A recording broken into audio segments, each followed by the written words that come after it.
Hola, ¿qué tal? ¿Cómo están? El día de hoy, 17 de junio del 2021, se realizó el primer gran debate entre los precandidatos del pacto histórico. Los senadores que vamos a escuchar a continuación, que son precandidatos del pacto histórico, son el senador Gustavo Petro y el senador Roy Barreras.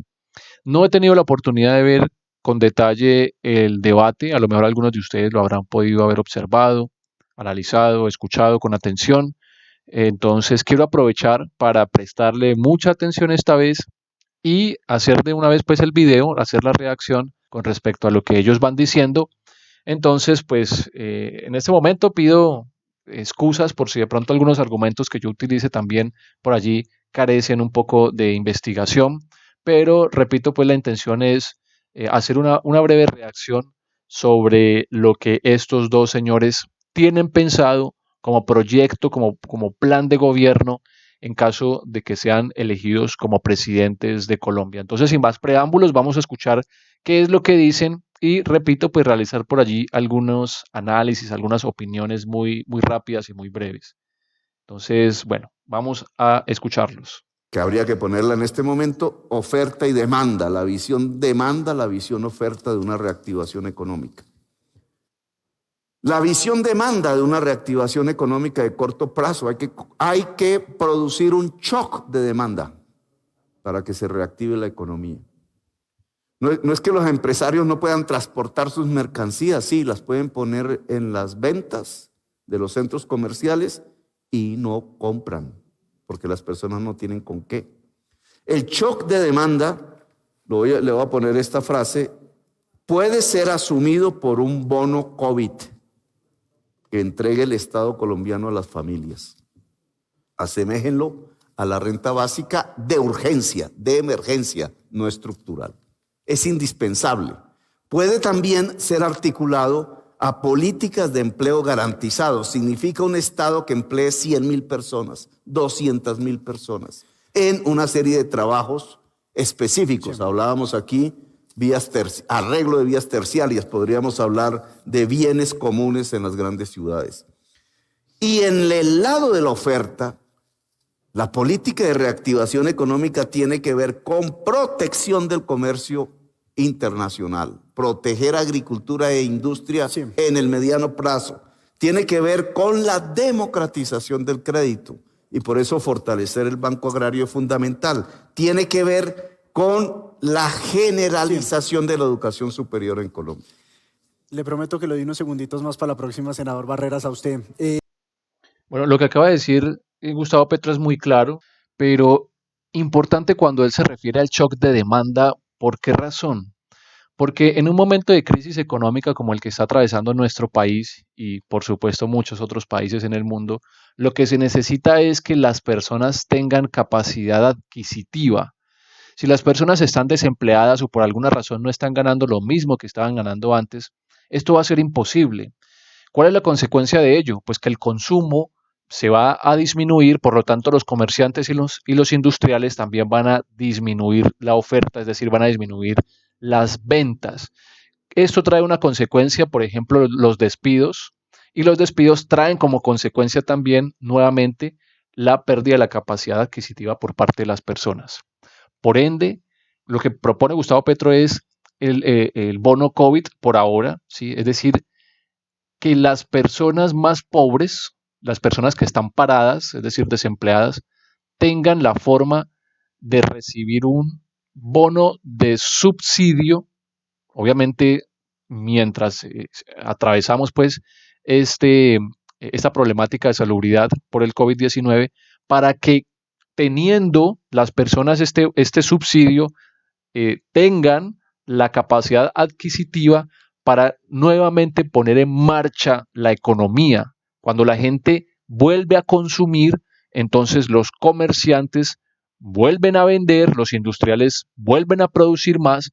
Entonces, como va a haber mucha demanda, entonces tanto comerciantes como industriales se van a ver obligados también a incrementar el personal que tienen para poder dar abasto con nuevamente esa reactivación económica, o es parte de la reactivación económica.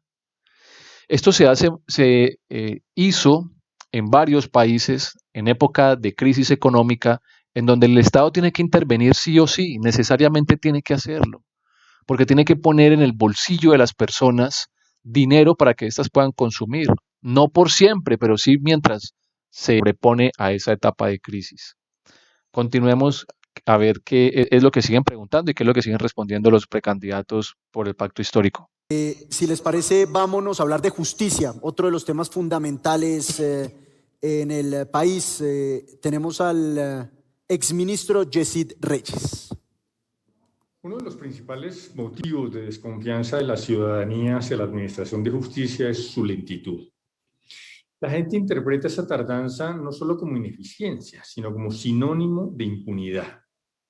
En los casos de hurto, uno de los delitos que más afectan a la comunidad en Colombia, transcurren aproximadamente 5 años entre el momento de su comisión y el de la sentencia, cuando el proceso llega hasta sentencia, lo cual no siempre ocurre. ¿Qué haría usted como presidente y dentro de las competencias que el Ejecutivo tiene en ese ámbito para que podamos tener una justicia más rápida que nos permita volver a confiar en ella?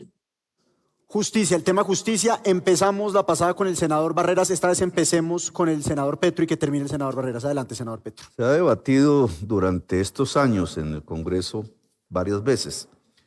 El enfoque gubernamental consiste en mirar cómo se gobierna la justicia, un poco bajo el afán de que el Ejecutivo gobierne el judicial. El enfoque que yo he tratado de defender hasta el momento y que sería política pública si soy presidente es más jueces, más autonomía. Yo creo que eso explica la pregunta, responde la pregunta. Si hay muchísimos más jueces, tenemos una de las tasas de juez por 100,000 habitantes más bajas del mundo. Si hay más jueces, significa más dinero. Y si hay más autonomía del Poder Judicial, habrá más eficacia judicial. Entonces, centro la respuesta en más jueces, más autonomía. Ahora, hay una reforma que no se puede postergar si se quiere democracia en Colombia. Y es que la Procuraduría no puede seguir así. Y tiene que ver con el debate de ayer. La Procuraduría hoy es una Gestapo para purgas políticas. Nosotros necesitamos que ese mismo presupuesto, no se necesita aumentar, esos mismos funcionarios pasen, se trasladen hacia el Poder Judicial y se conviertan en la Fiscalía Anticorrupción. Con lo cual quitamos los inconvenientes de destrucción democrática que hoy la Procuraduría representa en Colombia. Perdón, usted propone eliminar la actual Procuraduría y armar una Fiscalía Anticorrupción. Exactamente. Muy bien. Senador Barreras, el tema de justicia. Gracias. Me lleva ventaja, aquí es canchero. Y en votos también. ¿No? En votos, en cancha, lleva 3 campañas. Entre otras cosas, la mayoría de los aspirantes llevan 2, 3 campañas presidenciales o varias. Aquí el nuevo en estas lides soy yo, pero trato entonces de alcanzar esa ventaja, Gustavo. Este asunto de la Procuraduría como policía política desde hace 24 horas es apenas el empeoramiento de un fósil mal inventado. Desde Bolívar, debo decir, que fue uno de los malos inventos.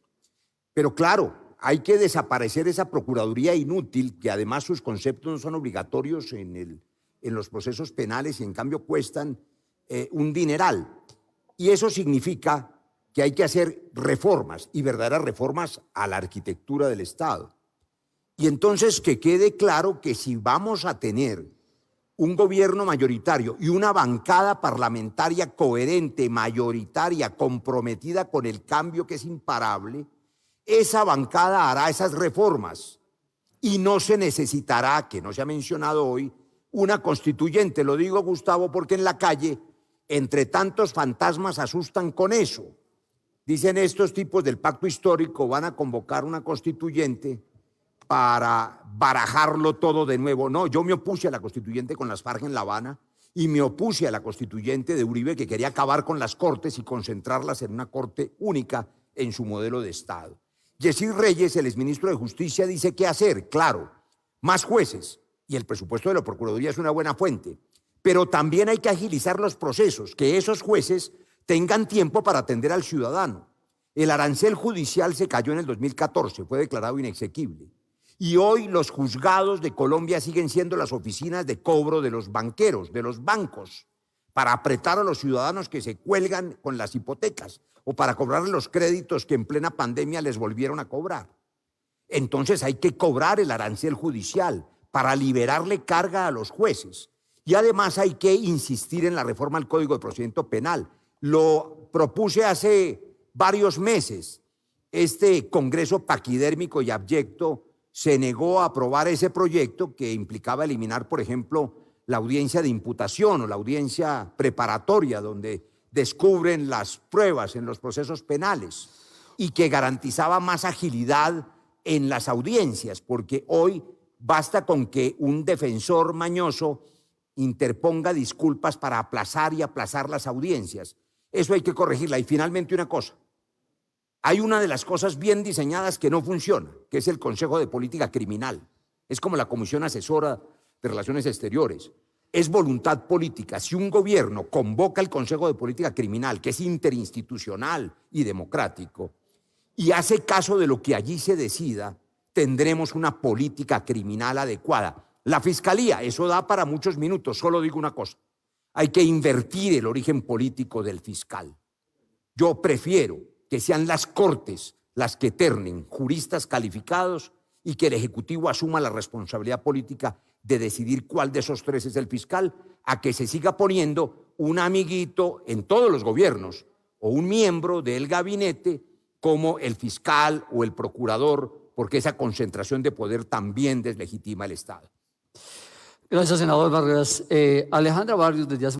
Muy interesante esta propuesta que hacen tanto Gustavo Petro como Roy Barreras con respecto a eliminar la figura de la Procuraduría y reemplazarla por una Fiscalía Anticorrupción.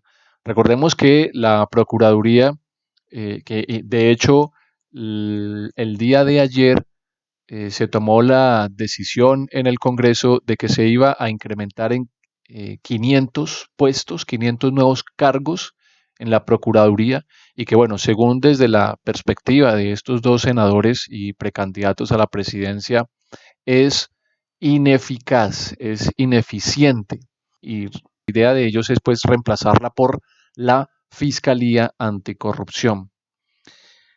La Procuraduría, Roy Barrera se refería hace un momento a la forma en cómo el procurador hoy por hoy se termina convirtiendo en un miembro más del gabinete del presidente de la República, ¿no? ¿Por qué razón? Porque recordemos que al procurador se elige de una terna enviada por un miembro del Consejo de Estado, un miembro de la Corte Suprema de Justicia y una persona enviada por el presidente de la República. Y quien escoge al Procurador General de la Nación es el Senado de la República de Colombia. Si en el Senado la mayoría son de los partidos políticos afines al actual gobierno, pues lo más seguro es que se termine escogiendo como Procurador General de la Nación a esa persona enviada por el presidente de la República.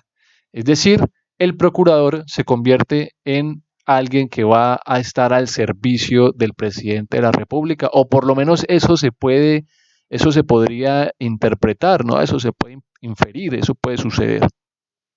Bueno, sigamos escuchando qué otras ideas proponen estos dos precandidatos a la presidencia.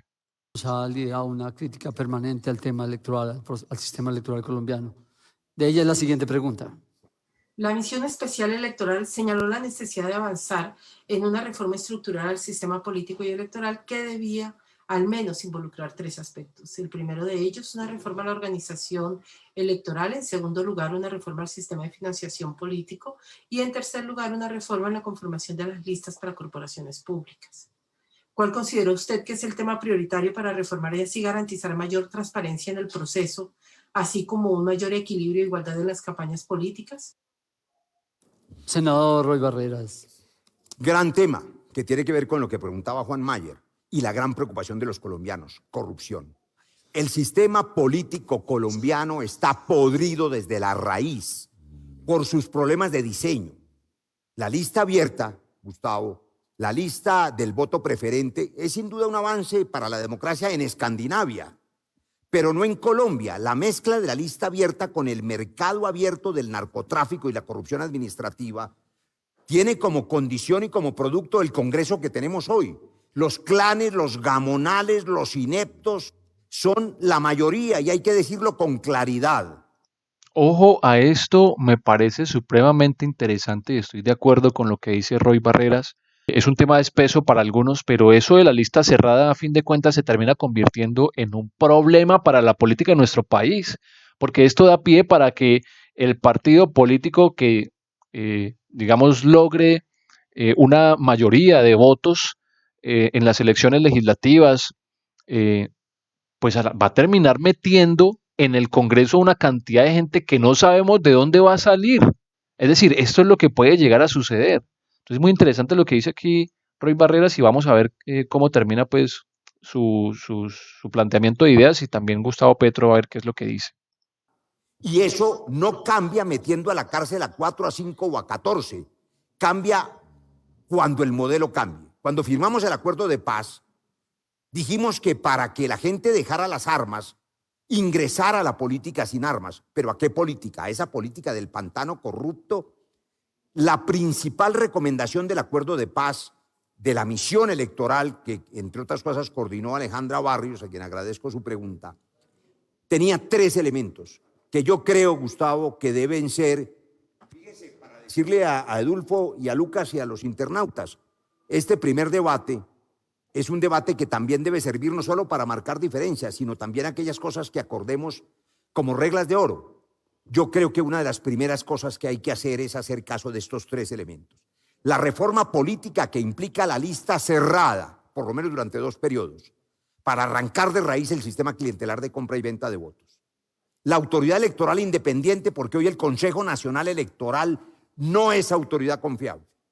Y la financiación estatal equitativa, para que el mercado de compra y venta de votos sufra un golpe institucional. Esas 3 cosas, yo las escribí en un libro que usted reseñó una vez, que se llama El culo de Antanas, que empieza por decir que lo único limpio en la política colombiana era el culo de Antanas. Senador, hay que hacer la reforma política. Senador Barreras, una pregunta que le voy a hacer a ambos en este módulo. Hace 4 años el senador Petro puso en entredicho la fiabilidad del software de la registraduría y en general de la transparencia en el tema del conteo de votos, que es lo mínimo en una democracia. Hoy, ¿usted siente que en la registraduría, senador Barreras, muy corto, hay garantías para las elecciones del año 2022? Siento que hay un riesgo enorme precisamente en lo que usted señala, el software electoral, el fraude electrónico. En el Código Electoral, y fue iniciativa de Petro, no mía, se incluyó la posibilidad de una auditoría externa que aún sigue sin contratar y sobre cuya licitación hay que poner todos los bombillos y todos los ojos, porque de pronto nos distraemos, como debe ser, en la contienda de las ideas.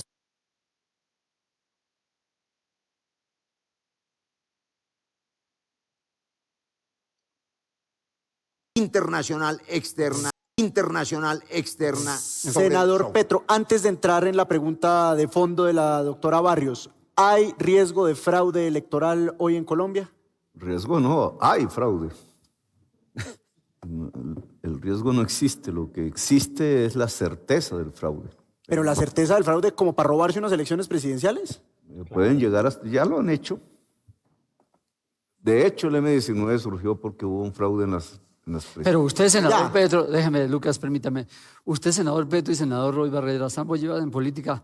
Es más jovencito Roy que Petro, ¿no? Claro. Sí, es más jovencito Roy que Petro. Ambos llevan, Lucas, son los tenis que despistan. Ambos llevan 40 años. No. Ambos llevan. Yo trabajé 23 años como médico. Llevo 15 en el senador Petro lleva mínimo 40 años en política y usted pongámosle 33. Y han vivido y supervivido y echado hacia arriba en el sistema político colombiano con ese proceso. ¿De qué se quejan ahora? 7 veces presenté la reforma política para cerrar las listas y como los que deciden son los gamonales clientelares, usted sabe que siempre la negaron. Senador Petro. Sí, yo tengo 40, pero porque comencé jovencito ahí. Bueno. ¿De qué me quejo? Porque no podemos ganar. No somos mayoría. ¿Pero por fraude? A muchos les gustaría tenernos 80 años de minorías en el Parlamento echando discurso, pero eso no es la política. La política es el cambio del poder. El tema del fraude. Voy a la pregunta. Yo he presenciado y a veces ya hablo del concepto de tecnocracia de la reforma política, porque cualquier reforma política que usted haga es cooptable por la corrupción política. Entonces, que si la lista es abierta, que si la lista es cerrada, que si la cifra repartidora, que si no, que si aparece el rostro, etc. Es cooptable porque la base de la corrupción política no está en las normas, está en la cultura y se llama compra de votos. No está en la pregunta de Alejandra, ahí no la puso, se dirigió hacia la tecnocracia de la reforma política. Lo que hay que perseguir a fondo y acabar para tener una calidad de la política en el país e incluso una disminución sustancial de la corrupción es la compra del voto. La compra del voto no se hace con dineros registrados en la contabilidad, sean públicos, sean privados. Se hace con el dinero en efectivo que viene del narcotráfico hoy por hoy de los contratistas del Estado. Y eso hace que la política dependa del narcotráfico y de los contratistas del Estado. Y el ciudadano que vende el voto, generalmente de escasa condición económica, se corrompe el mismo. Esa es la base de la corrupción en Colombia. Hay una corrupción de altas esferas y hay una corrupción cultural en la base de la sociedad. Si nosotros logramos ganar sobreaguando el hecho de que van a comprar votos, de hecho Duque los compró y por eso ganó. Si nosotros logramos tal pasión en la sociedad colombiana que logre compensar la compra de votos en Colombia y ganar a pesar de ese fraude, lo primero que hay que hacer como reforma política es un cuerpo de persecución de compradores de votos en el país. Senador, pero venga que usted hace una afirmación profunda. Por eso ganó, dice usted. Es decir, usted le atribuye la presidencia de Iván Duque a un hecho de corrupción que lo hizo ganar la presidencia. O sea, ¿usted no lo reconoce como un gobernante elegido democráticamente en las urnas? Democráticamente es que el voto sea libre. En Colombia no ha habido voto libre. Pero según eso también, entonces, senador Petro, pues todo el sistema político, desde cuando usted era chiquito, siempre han comprado las elecciones. Pero déjeme contestarle. ¿Por qué cree que cuando desde que era chiquito me tocó levantarme contra el régimen colombiano? Senador Barrera. Déjeme contestarle. Si ustedes querían diferencias, digamos, aquí hay otra, por lo menos diferencias de matiz entre Gustavo y yo. Es un viejo debate, ¿qué es primero, si la norma o la cultura? Un debate interesantísimo para los antropólogos. Por aquí hay una, creo que es Alena, que está aquí, profesora de los Andes. ¿Qué es primero, los decálogos, los 10 mandamientos, Zoroastro y luego la cultura? ¿O primero la cultura que la norma? Yo estoy convencido que las normas sí son indispensables en Colombia para construir una cultura política más coherente. El origen de la corrupción se facilita con el mercado electoral que genera la lista abierta clientelar. Nadie compra votos sino para sí mismo.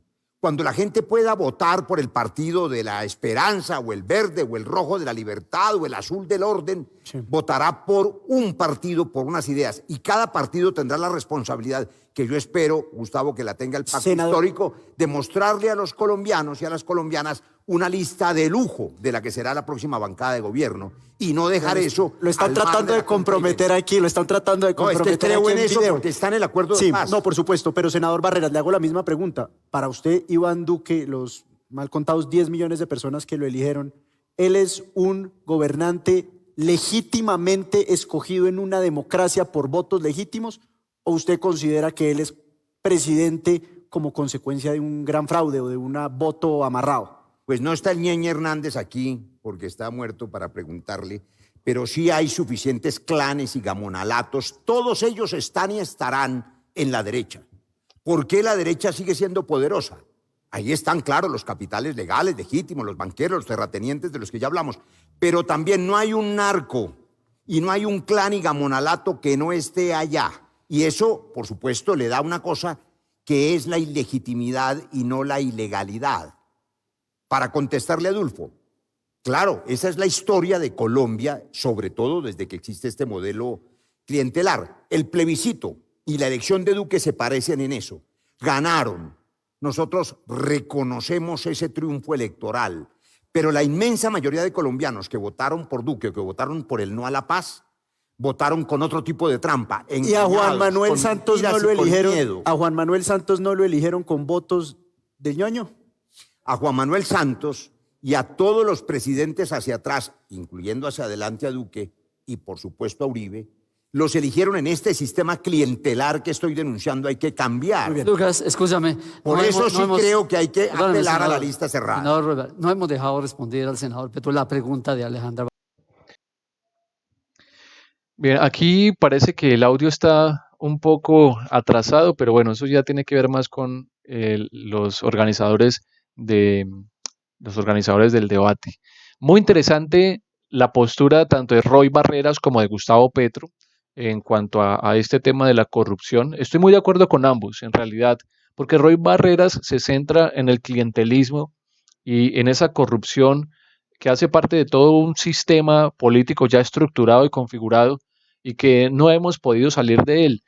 Gustavo Petro, por el contrario, habla más que todo de la cultura de Colombia, esa cultura que gira en torno a la corrupción, en donde es muy fácil vender un voto, es muy fácil comprar un voto y eso afecta, eso daña a la democracia, por supuesto que sí.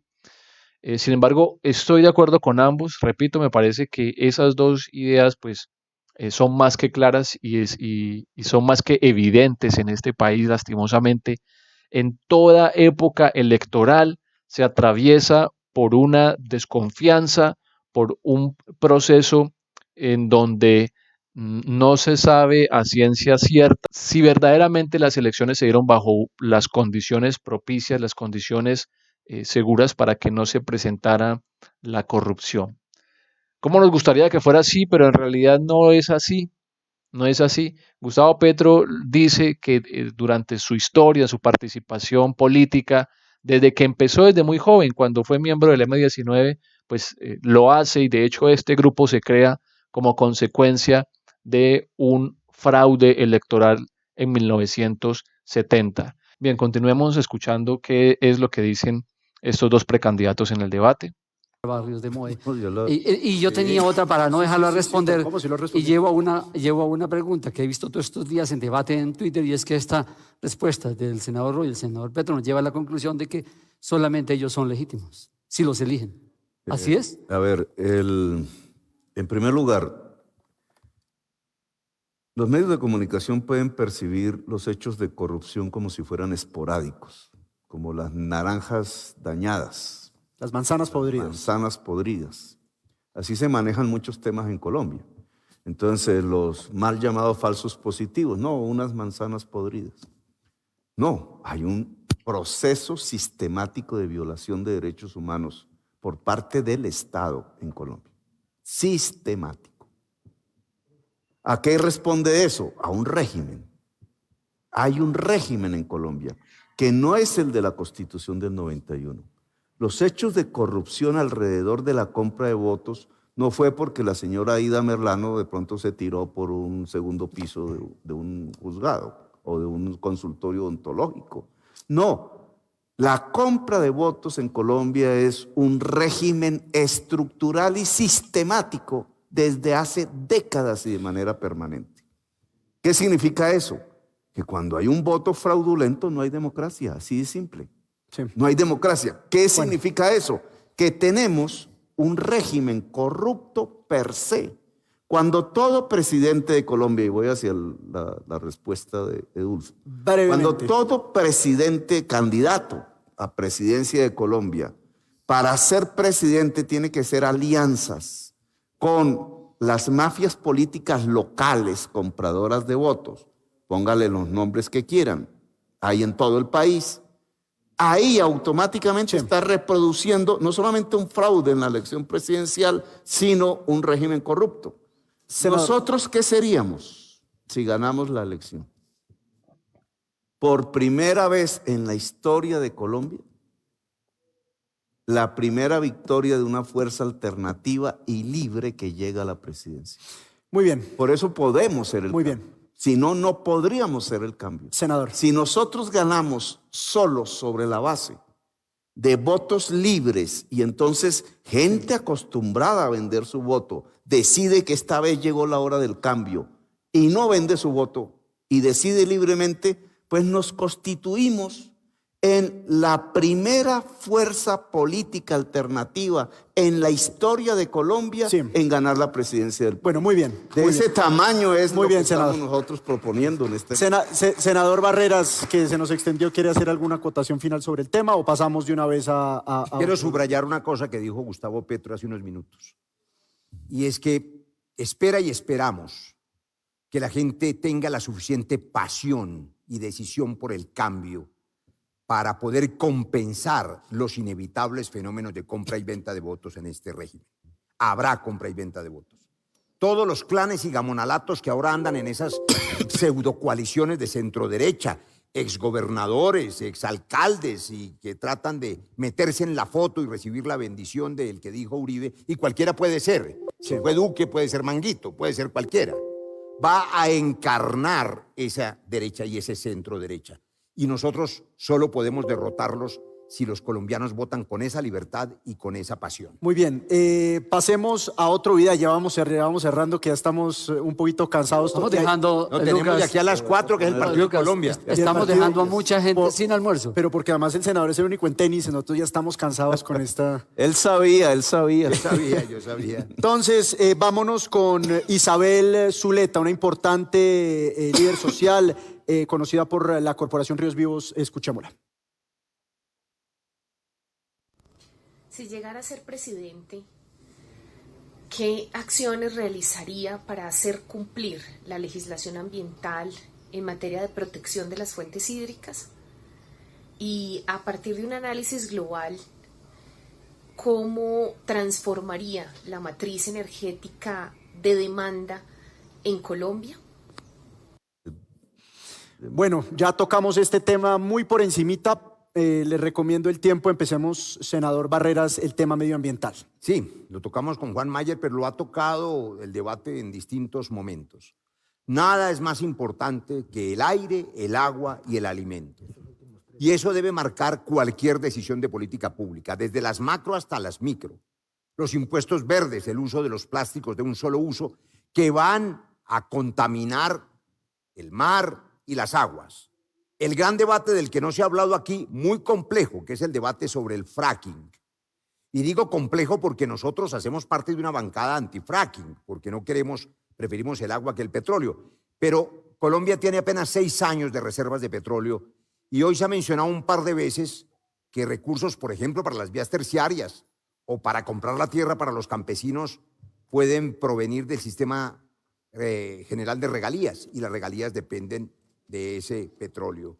De manera que decir con claridad que primero el agua que el petróleo, y que primero el agua que el plástico, y que la prioridad tiene que ser la vida de todas las especies, va a ser una característica sin duda de acuerdo en el pacto histórico. Senador Petro, rápidamente el tema medioambiental. Yo pienso que el COVID ya es una demostración de lo que representa para la humanidad el cambio climático. Algunas investigaciones muestran que tiene el cambio del clima un impacto sobre el cambio de rutas de murciélagos y su conexión con el ser humano y por tanto con este virus que acabó el modo vivir tradicional que traía la sociedad humana hasta el día de hoy. Solo un virus. El cambio climático es este virus a la milésima potencia. Así que podemos prever cómo vivirían nuestros hijos, nuestros nietos, nosotros mismos dentro de unos años. La promesa de la prosperidad desaparece con el cambio climático. La promesa de la vida, la promesa incluso de la posibilidad de que la especie humana se mantenga en el planeta. Las medidas, por tanto, son urgentes, inmediatas, no son aplazables, son prioritarias Cuando se habla del cambio climático y se trabaja una política de adaptación de las sociedades a aguantar durante un tiempo la vida, se habla del agua. El agua es el eje rector de la vida en el planeta Tierra. Lo ha sido así antes, pero ahora lo es muchísimo más. Por tanto, el agua en Colombia tiene que tener un cambio de políticas fundamental. El agua en Colombia está considerada como una mercancía. Es un mundo de negocios, sea el agua potable, sea el agua para la agricultura, sea el agua para la minería, etcétera. Es irresponsable el Estado colombiano respecto al agua y por tanto respecto a la vida. Lo que nosotros proponemos es una revolución del agua.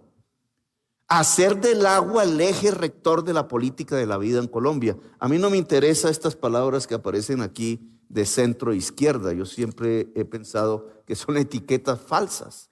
Lo que interesa aquí es si se tiene una política de la vida o una política de la muerte. Sí. Y uno de los hechos que garantizan que se está en la vida y no en la muerte es precisamente tener una revolución del agua en Colombia que la considere un recurso sagrado. Senador Petro, muchas gracias y vamos a cerrar con un minuto a cada uno de ustedes. Nos parece importante revisar este mensaje de los jóvenes de la primera línea en Cali. Bien, muy importante este tema sobre el medio ambiente en Colombia. Por aquí estaba leyendo lo que sucedió el día de ayer. En horas de la tarde, resulta que se hunde, dice la noticia, una noticia que aparece por aquí en el periódico El Tiempo, que en el Congreso se hunde proyectos de ley para prohibir el fracking en Colombia. Estos proyectos de ley fueron presentados el año pasado por más de 45 congresistas. En la tarde del miércoles 16 de junio, la Comisión Quinta de Cámara de Representantes hundió los proyectos de ley que buscaban la prohibición del fracking y de la explotación de los yacimientos no convencionales en Colombia, con 15 votos a favor y 4 en contra. ¿Cómo es posible que en la Cámara de Representantes, ojo, la Comisión Quinta de la Cámara de Representantes, hundieron el proyecto de ley que buscaba prohibir el fracking en Colombia? Es decir, esto suena a algo un poco absurdo en el sentido de que en lo que se debería pensar hoy por hoy, no solamente en Colombia, sino también en el mundo, es la manera en cómo se puede conservar y preservar el medio ambiente. Roy Barreras lo dijo muy claro, en Colombia, al igual que en el mundo, debe ser mucho más importante el agua que el petróleo. Lo que pasa es que no hemos asumido todavía una postura en donde se eduque, en donde se haga una verdadera pedagogía sobre la importancia del agua y sobre cuáles pueden ser las consecuencias que trae para el medio ambiente, para la humanidad, para el mundo entero, la escasez de agua, por ejemplo. Eso es un tema muy importante. Por supuesto que Roy Barreras tiene razón cuando dice que el agua es mucho más importante que el petróleo. Y seguramente en un futuro, pues esta afirmación va a cobrar mucha mayor importancia, pero hoy pareciera que no lo hemos entendido. Por eso es importante que aquella persona que llegue a la presidencia de Colombia sea una persona que tenga mucha claridad sobre este tema, sobre la importancia de la conservación y preservación del medio ambiente y de los recursos naturales. Y terminemos entonces con el video, escuchando aquí pues a los jóvenes de la primera línea de Cali y qué tienen para decirnos el senador Roy Barreras y Gustavo Petro al respecto. Desde la ciudad de Cali le habla un joven de parte de la primera línea. Me reservo el nombre por motivos de seguridad. En estos más de 40 días, en el marco del paro nacional, hemos sido agredidos brutalmente. Queremos que se abran convocatorias para que se empleen a estos jóvenes, no solo de la primera línea, sino los jóvenes en general de la ciudad de Cali. El mensaje de las primeras líneas es un mensaje de paz. ¿Y qué está para nosotros programado? Yo quisiera, Lucas, si me permite, hacer una observación sobre el video. Digamos, este es uno de los temas más contundentes de nuestro tiempo, este paro, esta movilización de jóvenes, esta mezcla de tantos actores en la calle. Yo quisiera agregar diciéndole a la pregunta de los jóvenes al senador Petro, al senador Roy, ¿es aceptable, ustedes aceptarían en un gobierno eventual de ustedes que aparezcan gente que no dan la cara, que se tapan el rostro, haciendo este tipo de manifestaciones, a los que además se señala, algunos sectores hacen claridad de los muchachos que se movilizan en paz, tranquilamente, que no lanzan una piedra, pero otros que sí acuden a la violencia? ¿Es legítimo este tipo de máscaras en este tipo de actos? Cerremos, senador Barreras, muy brevemente para ya ir redondeando este primer debate. Yo estuve conversando y visitando lo que ellos llaman puntos de resistencia. Y hablé con ellos y sentí con ellos, Edulfo. Son jóvenes a quienes les robaron el futuro. Mire lo que él dice. No está pidiendo que le regalen nada. Lo que necesita es trabajo, empleo, educación, oportunidad, futuro. 8.9 millones de jóvenes. 49% de ellos no tienen nada que hacer y hay otro 30% que se emplean informales como obreros de la construcción cuando pueden, rebuscadores. ¿Puede un Estado tener futuro si no se ocupa de esa demanda? 15 millones de niños van a ser jóvenes y hay que garantizarles ese futuro. Yo creo que hay que respetarles la vida y ellos están allí con ese cubrimiento del rostro porque los están matando en las noches, porque mataron más de 70, porque vimos un episodio de represión brutal frente a la protesta pacífica y esa represión brutal. Lo mínimo que puede hacer, Edulfo, un joven, es cubrirse con una tela la cara. No le sirve para que no le saquen los ojos. Yo sí creo que hay que entender que a esa represión brutal hay que exigirle respuestas por parte del Estado. Y una cosa final, no entiendo aún por qué este gobierno indolente no desató inmediatamente con alcaldes de las ciudades capitales un plan de empleos de emergencia. Tenía con qué hacerlo para estos jóvenes empobrecidos. Senador Barreras, muchas gracias. Senador Petro, el llamado de la primera línea y la acotación que hace Edulfo Peña, el tema de las... Empiezo por la acotación. Es que hay falsos equilibrios. ¿Cuál es el centro entre la vida y la muerte? Siempre he mencionado esa palabra. No existe un centro entre la vida y la muerte. O estás en la vida o estás en la muerte. ¿Por qué llevan gafas? Porque el Estado les dispara directamente a los ojos. Entonces, ¿qué hacemos? ¿Que no lleven gafas? ¿O que se queden en su casa como piensa la extrema derecha? No, que no protesten, porque es que protestar es malo. No, protestar es un derecho fundamental del ser humano, expresarse. Entonces, si sale a protestar, le disparan al ojo y se lo quitan, lo mutilan o se ponen unas gafas. Si sale sin el tapabocas y esto, entonces ¿se contagia o no se contagia del COVID? De hecho, aquí varios nos hemos puesto el tapabocas y ahora quizás no. Si se ponen un escudo, ¿por qué es? Porque alguien les dispara, así de simple. ¿Quién es? El Estado. ¿Por qué ocultan su rostro en forma general? Porque es que en este país, de esos mismos jovencitos, en esos mismos barrios, en esas mismas zonas y otras del país, no fueron los hijos de Uribe, no fueron los hijos de Santos, no fueron mis hijos, fueron los hijos de estos barrios, de la gente pobre, los que en una cantidad de 6.402 los llevaron a ser ejecutados uno tras otro para que la gente aplaudiera una política de seguridad fracasada. Senador Petro y senador Roy Barreras. ¿Qué piensan ellos cuando hay 6.402 de sus compañeros, de su generación, asesinados por el Estado?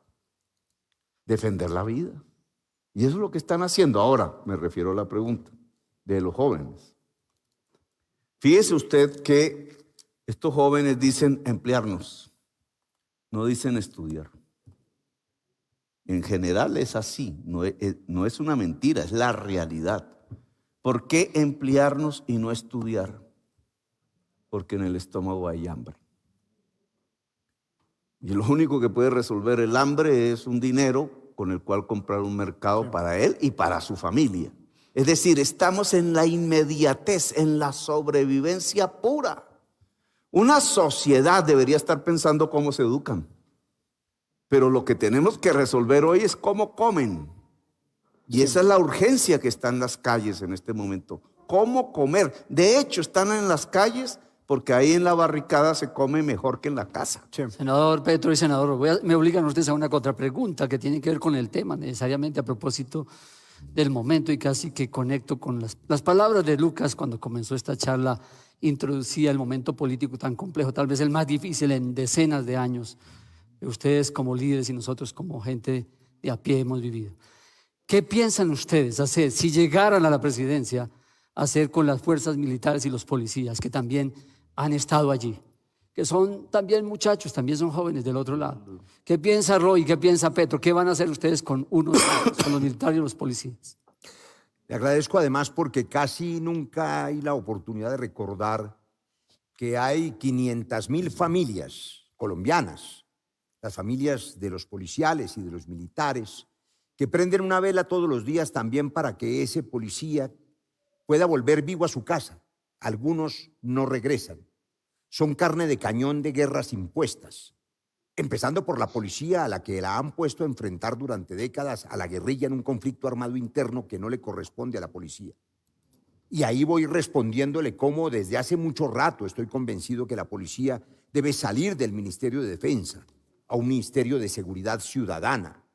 Pero también para los militares, esos que mueren en esa guerra obedeciendo órdenes y que cometen delitos obedeciendo órdenes de los políticos que se las dan y luego los niegan, nosotros hemos construido para los delitos del conflicto una solución que está allí y que le ha servido ya a miles, que es la justicia transicional. Y para las fuerzas militares que quedan, allí ha habido una política que empezó en Bastón y que luego fue desmontada por este gobierno para recuperar la legitimidad de las fuerzas militares en las que la paz es la victoria. Esas fuerzas militares en las que la paz es la victoria, que son la inmensa mayoría de los oficiales y soldados de Colombia, hay que recuperarlos y rescatarlos. No son enemigos de nadie, como los jóvenes de la primera línea no son enemigos, ni los periodistas, ni los sindicalistas. La lógica del enemigo interno es la que tiene a Colombia matando al pueblo contra el pueblo. Senador Gustavo Petro. Para terminar la pregunta anterior, si lo inmediato es el hambre, pero lo que necesitamos es el estudio, usted puede ligar una política para calmar el hambre a cambio de estudiar. Eso lo hicimos aquí en Bogotá. Y no con uno, con 10.000 jóvenes. Se llama Jóvenes en Paz. Se llamó porque ese programa lo acabaron. Y no era de los jovencitos clase media, era de los jovencitos de las clases populares de Colombia, casi al borde de la delincuencia. Funcionó perfecta y completamente. ¿Por qué no podemos tener un programa estatal que quite el hambre para que puedan estudiar? Yo creo que ahí está el centro de la propuesta, pero dejo ahí porque parto ahora la otra pregunta, que es los otros jóvenes uniformados. Los otros jóvenes uniformados les han dicho que el enemigo es el joven no uniformado en el barrio porque hay que perseguirlo porque consume marihuana. Y ahí se creó un conflicto en los CAIs y etcétera, una guerra clandestina permanente y cotidiana. ¿Por qué le han dicho eso al joven uniformado de la policía? Porque es la manera de encubrir que el general de la policía está ligado al narcotraficante. Pero esa no es una afirmación muy genérica. Es una afirmación absolutamente genérica, no, concreta. O si no, hábleme del general Santoyo. Ustedes tienen en sus bases de datos periodísticas para saber cuántos generales están vinculados con el narcotráfico en Colombia. Los generales se abrazan con el narcotraficante y el agente de policía persigue al jovencito creyendo que es consumidor porque así se oculta el que buena parte de la cúpula policial está en la nómina del narcotráfico. Es corrupta. Ahora, ¿cómo se soluciona el problema? Y no solamente de la policía. Indudablemente hay que reestructurar la policía en primerísimo lugar, pero yo tendría dos conceptos fundamentales de reestructuración. Uno, ningún agente de policía que entre o soldado que entre al ejército debe tener una barrera para no ser general. No debe existir normatividad que divida en dos mundos, como un ejército monárquico, la fuerza pública en Colombia. Los pobres hasta ser intendente y cabo, los otros de clase media y a veces no tan media para ser generales. 120 millones vale un curso para ascender, para meterse de subteniente en la policía de Colombia. ¿Por qué? La educación, y ese es el segundo tema, la educación superior es un derecho de la juventud y por tanto tiene que ser un derecho garantizado por el Estado para el soldado y para la gente de policía. Un soldado hijo de campesino puede, si quiere y tiene la voluntad y los méritos, ser general en Colombia. Esa es la reestructuración que nosotros necesitamos de la fuerza pública. Bueno, pues ya creo que... Vamos a cerrar, pero la afirmación de Gustavo sobre el asunto de los generales y los militares me obliga a hacer una acotación. El pacto histórico va a ganar la presidencia de la República y por tanto quien la gane de nosotros será el comandante en jefe de esas fuerzas militares. Y a mí me parece que debe quedar claro desde la perspectiva del Estado que lo que ocurre es que cuando el poder político, que es el superior, y de eso ya hablamos, se origina en los clanes, en los gamonales, en las mafias, en los ñeñes, esa ilegitimidad se transmite a quienes reciben las órdenes. Puedo imaginar en Argelia Cauca un sargento o un capitán que tiene que jugarse la vida y ve en televisión que el gamonal, el senador, el gobernador o el presidente recibió plata de la mafia y dice, ¿por qué me voy a hacer matar si el presidente recibió plata de la mafia? Por eso recuperar la legitimidad del Estado es fundamental desde la cúpula hacia abajo. Bueno, pues... Bien, aquí se acaba el tiempo en el debate. Muy interesante. Me gusta la posición de Roy Barreras. Me gusta. No lo había escuchado tanto en ocasiones anteriores como ahora y me parece que sus ideas también son importantes tenerlas en cuenta. Son, al parecer, de la misma línea Gustavo Petro y Roy Barreras. Por ahí existen algunos comentarios sobre Roy de que es como un camaleón, ¿no? Hoy lo podemos encontrar por aquí, en los próximos años estará en otro lado. Bueno, eso no se sabe, pero por ahora, al parecer, pues sus ideas, sus exposiciones son muy claras. Me gusta, me recuerda un poco a Humberto de la Calle hace 4 años. Sin embargo, creo que no le falta para estar a la altura de Gustavo Petro, ¿no? Entre los dos senadores candidatos aspirantes a la presidencia que están debatiendo, ¿no? Hay que esperar a ver qué otros candidatos pueden salir. Y con respecto a las últimas preguntas que respondieron, muy de acuerdo con ambos. Me parece que no se puede discriminar en lo absoluto a aquellas personas, a aquellos jóvenes de la primera línea, que porque tienen el rostro tapado, entonces eso los cataloga inmediatamente como vándalos. Por supuesto que no. Sabemos, yo creo que es lógico que un joven que se está manifestando en las calles, en las carreteras del país, ¿sí? En bloqueos, en fin, y que tiene su rostro tapado es porque tiene miedo también a la represión por parte del Estado, porque hemos visto cómo los pasan en periódicos, los pasan por allí en noticias, diciendo se busca estos vándalos cuando en realidad son jóvenes que pertenecen a la primera línea, que fueron capturados sin el rostro cubierto, cuando en realidad lo que estaban haciendo era exigiendo el cumplimiento de sus derechos y lo único que quieren es un trabajo digno, algo que les permita poder vivir dignamente. Otros quieren estudiar. Cuando un gobierno es represivo, por supuesto que va a existir el miedo por aquellos jóvenes que se manifiestan por la razón de que simplemente pues los buscan, llegan y los sacan de su casa y como aparecen en una foto en donde se estuvieron manifestando, entonces resulta que ahí ya está la justificación por parte del gobierno para judicializar a estos jóvenes y pues bueno, eso no debería ser así y esa puede ser una de las razones por las cuales estos jóvenes se cubren el rostro. En realidad pues es muy simple, muy elemental de comprender. Y con respecto a la fuerza pública, por supuesto que hay que hacer una reestructuración de la fuerza pública, no como lo está proponiendo Iván Duque, que no tiene ningún sentido cambiarles el uniforme o entre otras cosas absurdas, innecesarias, sino que verdaderamente los miembros de la fuerza pública, los policías, en condiciones equitativas y justas puedan todos acceder a ocupar cargos y rangos en donde no sea simplemente para unos cuantos esa oportunidad o esa posibilidad de ocupar los rangos o los cargos más altos de la policía, sino que todos puedan aspirar o puedan llegar a ocupar esos cargos. Entre otras cosas, ¿no? Porque la policía hay que formarla para proteger a la población civil. Ellos deben estar, su trabajo debe realizarse en favor y en beneficio de la población civil. Debe hacerse para proteger, para salvaguardar y proteger la vida y la integridad del ciudadano y no para atacarlo.